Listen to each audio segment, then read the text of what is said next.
And now we are joined by tournament leader Anish Giri. Congrats on a great day, Anish. Thank you, thank you.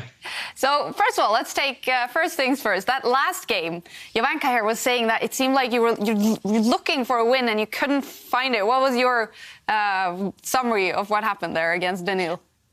Yeah, I was mildly pissed off at the moment because I think I missed a win there. I checked it now a little bit. Of course, there was nothing going on for most of the game. But I was getting hopeful at one point. He started to reroute the knight the wrong way. And at some point, I had the tempting option and I should have gone for it anyway. I thought it was a draw as well, but it was clear this was a better shot. And maybe, I missed a few things down the line. Basically, I thought that both moves lead to a draw and I should have picked the other one anyway, even if I didn't see the win. That was my problem. But okay, shouldn't complain too much. I was lucky today in other games, so it's all good. Lucky? Is that the word you want to use? 4 out of 5 points in one of the strongest tournaments ever. Definitely the strongest tournament so far in the Meltwater Champions Chess Tour. No. Isn't that skill, Anish? No, I don't think so. Skill is David and Jovanka and you doing commentary. My play is just luck. Well, what has it been like, Anish? In such a strong tournament, have you experienced it to be a little bit harder to plan and prepare and get ready for it? Well, I think it is similar to other events we've played. Of course, it is stronger, at least on paper. But essentially, it's the same thing. You prepare for the guys. I've played all these people many times.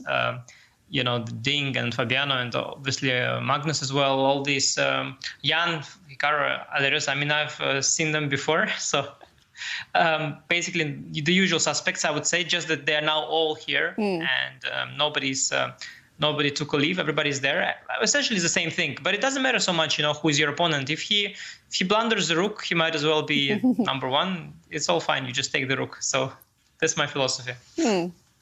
So, Anish, it's been a great few months for you. Obviously, the candidates now out of the way, the Mr. Dodgy Invitational out of the way. What are the next priorities for you over the coming months? No, I replied to this question after my Mr. Dodgy Invitational closing ceremony. I said that now I will start resting and preparing for the next Mr. Dodgy Invitational, which is set to take place next year. But jokes aside, obviously, there's so many tournaments, really. I don't think it's always been this way. I think it used to be a little more calm before. I've got a full schedule coming up, and now there is, as well as online and over the board. I mean, previously you only had the really over the board tournaments. Online were really not a serious thing at all, but now it's both, and I think very soon it's going to be a very crowded calendar, and I'll have to start taking care, of my energy, my routine, because I think we have a very, very intense times upcoming. Yeah, so also big congratulations on the new arrival that's going to be making its way soon. Oh, I didn't hear. You didn't know that? No. Oh, there's the gossips. The gossip starts. David, it's always like this, right? No, it was from Sopiko's Instagram page. It was very good. Well, congratulations. Thank you. When is the big event happening? I think it's in June, somewhere in June, early June. So let's see. Exciting time. So how will that affect sort of your plan going forward now the next few months? Well, I mean, not really. I'm this kind of guy who the only thing I really do is take out the rubbish. This kind of husband. Like that's my duty.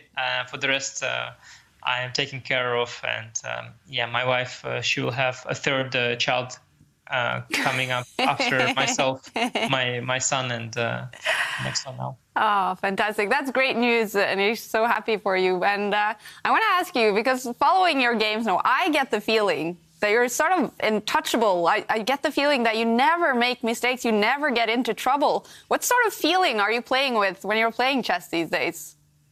No, I think it always looks this way when somebody has a good result. Then, but if you start looking at the details, I mean, it's not exactly like that. I had a few mistakes.